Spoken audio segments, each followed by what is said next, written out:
welcome back to my channel. Welcome back to everything Katie Walker.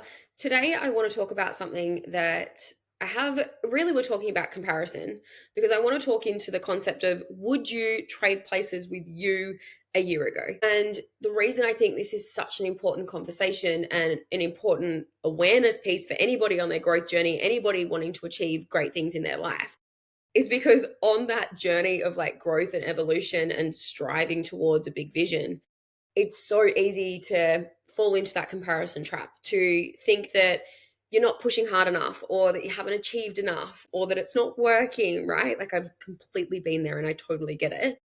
And something that always comes back into my awareness is, hang on, would I trade places with me a year ago? Because the answer is literally always no.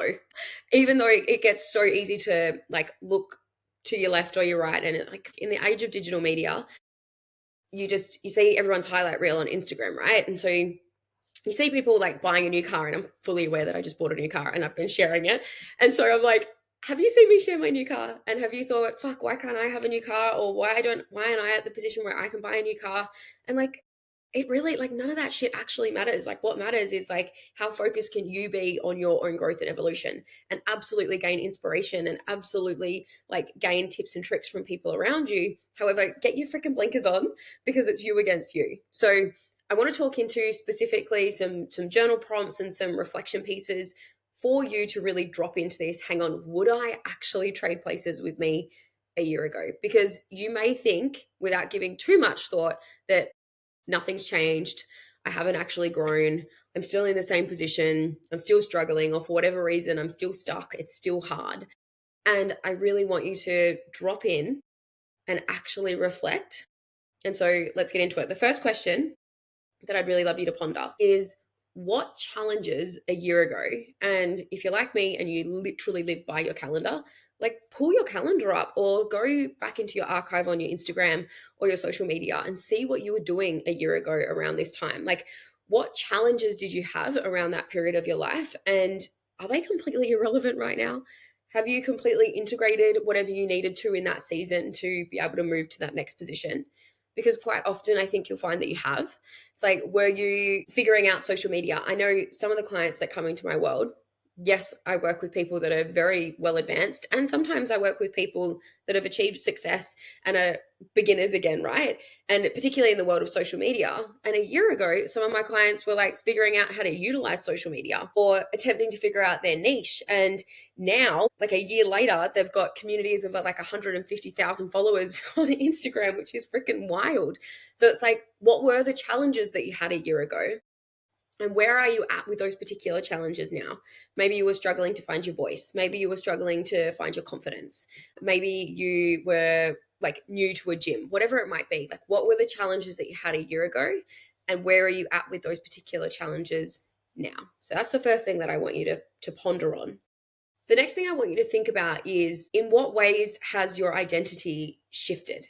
So if you go back a year ago, and like I can do this for myself, like a year ago, I was working purely for myself. And it's only been, I think it was November last year, was when I went into partnership with the two incredible coaches that I collaborate now with for Amplify. But it was only the end of last year that we co-created this container that's now generated over $1 million and has helped and impacted so many freaking incredible business owners, where I'm like, God, a year ago, it wasn't even really in my awareness. Like, that's actually insane. And then what specific identity shifts had to happen for me to being in this position right now? And like the really obvious one for me is, okay, well, I had to like fully embody, hang on, maybe I don't have to do it by myself. Maybe it's okay to do it with other people. Maybe the whole like you go further and farther with others is true for me. And so I fully adopted that belief and I fully embodied, hang on, it gets to be fun and it gets to be easy. And I get to do this and generate huge impact and wealth whilst doing it with my best friends. So that was one core identity shift that I've had in the last year. So when you're thinking about it, I want you to think about your beliefs. I want you to think about your habits. I want you to think about your values and like your top values, whether it's in life or in business, and what's really pushed to the front in regards to the things that you're wanting to actualize right now. And in that, you can even go, hang on, like my identity, like there's some bits here that I can shift. And so that awareness piece is going to help move you forward into, this is what I want to create. this is who I have to be. And I mean, I'm the identity queen, and I'm always talking about identity. It's never about what you want to have, and it's never about what specifically you need to do. It's always about who you need to be. So that's probably my favorite question out of this whole stack. The next one I have here is, what would last year's version of you admire or celebrate about you right now? Now, it's not even close to being my birthday. However, it makes me think about every year I write myself a letter on my birthday. And this is one of like my favorite rituals ever, because every year, like around my birthday, I'll read the previous year's letter. And if I've got time, I'll read a few like years prior. And every time I do that, I'm like, oh my God, like that version of me knew and also had no idea how great that it got to be, and what I've been able to achieve and actualize. And so I think it's a really beautiful thing to go, hang on, what would last year's version of me be like? Fuck, like you really hung in there, or you like, I'm so proud of you for overcoming this or continuing with this or ending that or whatever it might be. So drop into that past version of you and be like, oh, what would she have to say about who I am right now? And what would she celebrate, and what would she be in total admiration for right now? Because again, one of my favorite sayings ever, 1 foot in gratitude, 1 foot in desire. So powerful. That is the most powerful position to be in always. So dropping into the gratitude piece around how far you have actually come and what that past version of you would say to you is really powerful. The next one is, what are the things that you once prayed for or that you were once journaling about a year ago? And if you are someone that journals, literally go back in your journals. What were you journaling about? And what have you actualized? And what has come to fruition? And what have you been able to achieve? Like actually go back and read your own words if you are somebody that journals, and look, oh, hang on, I was like journaling about this being the major issue in my life, or this being the biggest bottleneck in my business, or this being the dream I was dreaming in, and how much closer are you to that? And even if it doesn't necessarily, if you can't see it in your reality, I want you to know that that's actually totally fine, because the thing with growth is it's like this. It's like, oh my God, nothing's happening, nothing's happening, nothing's happening. And then it literally shoots. Like, it's unreal. And it's annoying if it hasn't done that yet for you and someone tells you that, because I remember being in that place and being like, yeah, cool. Yeah. Like, prove it, universe. Prove to me this compound effect that everybody talks about. So if you're in that position right now, I want you to know that the compound effect is freaking real. Hang in there, keep going, because it will come to fruition. Like, I truly believe that everything pays off, and success is so much about just having the grit to like hold the course. And that's a completely different conversation to the if nothing changes, nothing changes. Like, if you're running a silly or ridiculous strategy, or you're only focusing on strategy and not energetics, like that potentially isn't the best thing to continue to do. However, if you truly believe about what it is that you're doing and you really feel as though you're on the right path, like you got to knuckle down. You've got to like grit your teeth sometimes and go, no, like I refuse, and like be fully convicted in your decision to be successful, because I truly believe that the universe will eventually conspire. It's like it goes, all right, whatever, just give it to her. So the compound effect is real. So hang in there. And my final reflection question is, if you could send a little love note back to you a year ago, what specifically would you say?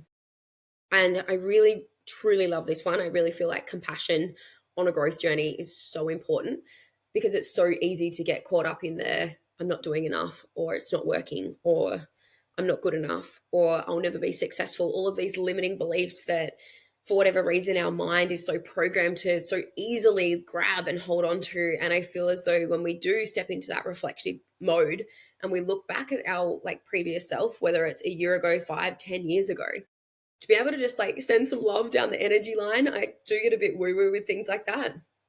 And I truly believe that when you're able to do that, and you're like I'm big on visualization, and I've got visualizations where I meet my future self, or I meet my most successful self. And I love anchoring into those. And equally, I love visualizing and sitting with myself and running that timeline of like, oh, if little Katie was to run into my room right now, how would I treat her? What would I say to her? Like, what would I really want her to hear and know right now? And the same goes for if I was to go for coffee with me a year ago and we sat down, I'm like, what is she, what's she ordering? And I'm like, what was I doing a year ago? Running fucking half marathons. what? I'm definitely not doing that now. But she would have ordered a long black and she would have sat down, and she's probably in her activewear because she's probably just run a stupid amount of kilometers. Like, I would sit down with her and I'd be like, oh my God, babe, like, this is such a necessary chapter for you right now. Like, you're integrating so much discipline right now and consistency right now, and keep going. Like, it's actually all going to work. And I wonder what you would say to yourself a year ago. And like, I'm literally in real time doing this for myself. And I'm like, fuck, that's just so cool. So cool to be able to send the energy down the line. So they are my 5 journal prompts. If you feel like you're comparing yourself to you a year ago. And the main question is, recognize that you very likely wouldn't trade places with you a year ago. And so look forward, look to the future, look to what you get to create and who you get to become, as opposed to going, oh, I'm in the same spot. Like, tomorrow could be different. You could literally have a client sign with you today and pay you $50,000. Like, you actually could. And can you open up that timeline where that is a possibility for yourself? Like, you could meet the love of your life in the supermarket this afternoon. And I think that's like the one goal that isn't actualized in my reality just yet for me is that partner piece. And when I think about that, I'm like, Kate, you could literally meet them today and your entire life could change. And that does 2 things. It definitely anchors me into desire, yet it also anchors me into so much gratitude of like, fuck, I have so much freedom right now in my life. So look to the future, reflect, gain the knowledge and the wisdom, send yourself back the love and compassion, and then look straight back to the future, because that compound effect is real and you can actually have everything and anything that you want. If you love this episode, please like and subscribe so that I can keep pumping these out so you get to be all up in the world of Katie Walker.